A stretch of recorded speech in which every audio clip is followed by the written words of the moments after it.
Star Ocean: The Divine Force is the sixth title in the long-running Star Ocean series, following on from the incredibly underwhelming and forgetful Integrity and Faithlessness from 2016.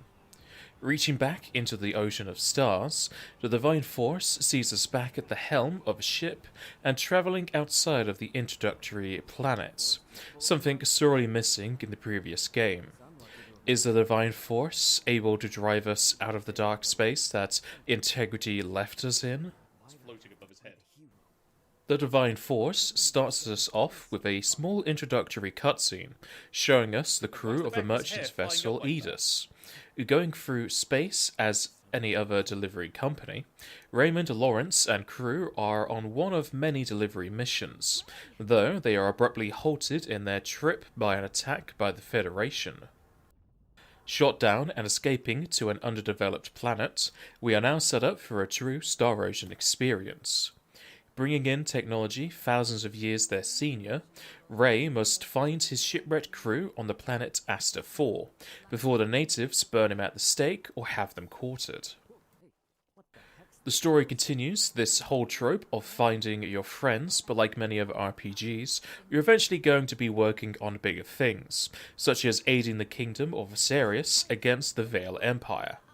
Will there be a mighty fight with a god at the end? Who is to say? You'll have to find out for yourself. A component of the Divine Force is that you're able to select your main character, either Raymond, the spacefaring merchant, or Letitia, the princess of Viserius.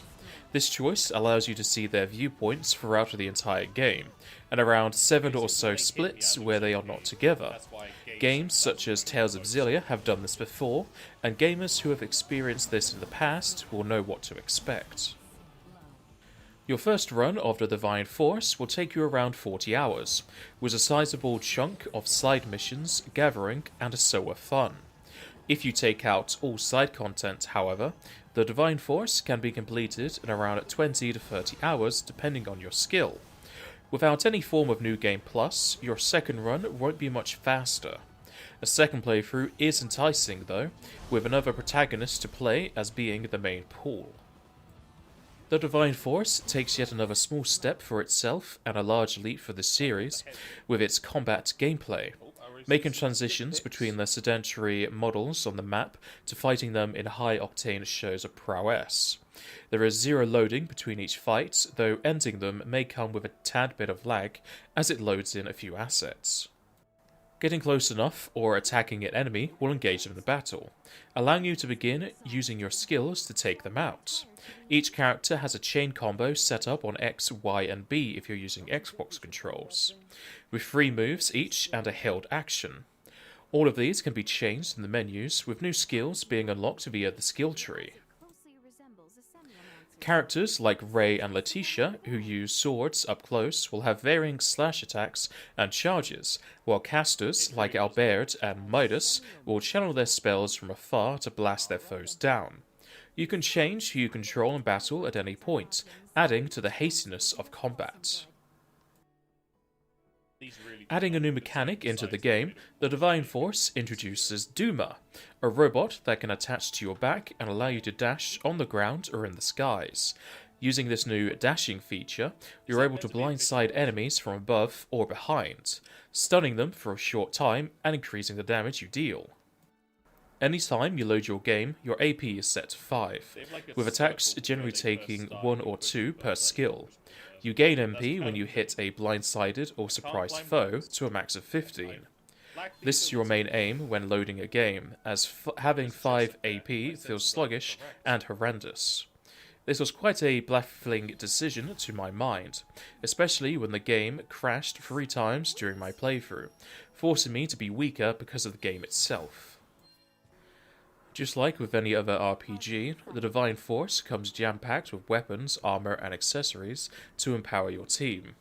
Each member of the party has a particular weapon, though all can wear most of the same armor. Accessories come in the form of bunnies that stop you from dying, to rings that increase your damage.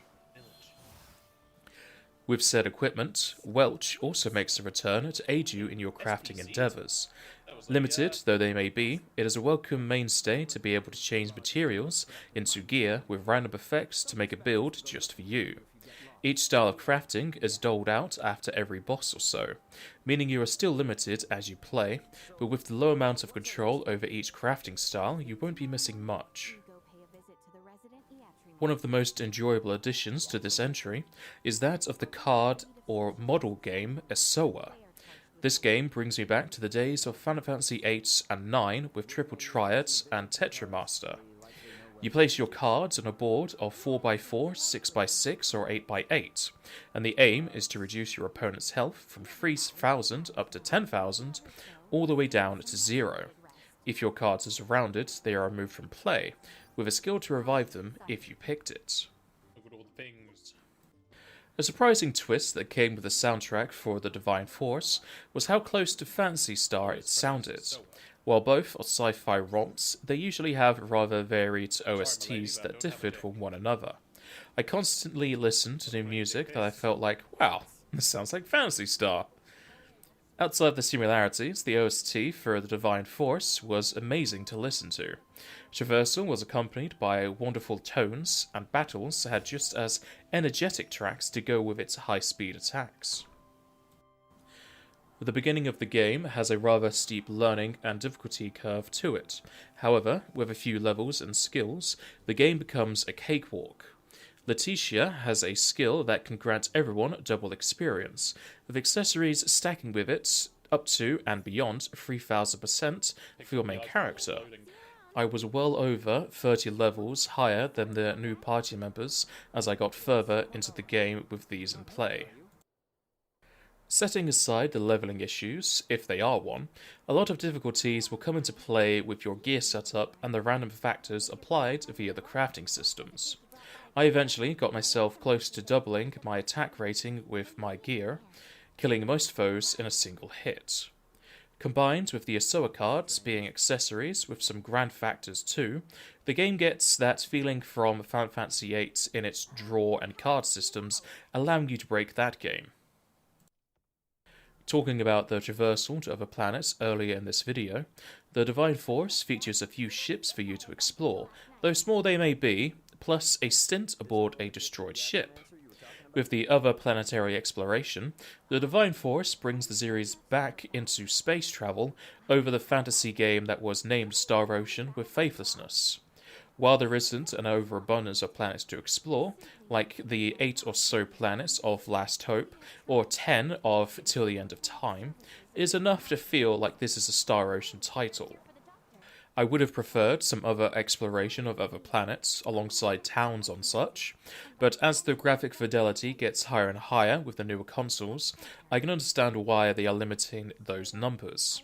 At least the story of the Divine Force was designed in a way that allowed the use of locales off the main planet and melded the events around the first rather tightly. As I mentioned earlier, the Divine Force crashed on me 3 times. Outside of those crashes, the game has quite a bit of an issue with lag, freezing, and general choppy play. This was reported to be happening on many other PCs, with the loading distance being not much further than 20 feet on Xbox. The game does look beautiful with its landscapes and colours, but I doubt it couldn't have been optimised better than it has. A final mention on the graphics, the faces and hair are terrible. With everyone having some unique outfits of high quality and rather good models to boot, the faces make everyone look like dolls with wigs attached to them.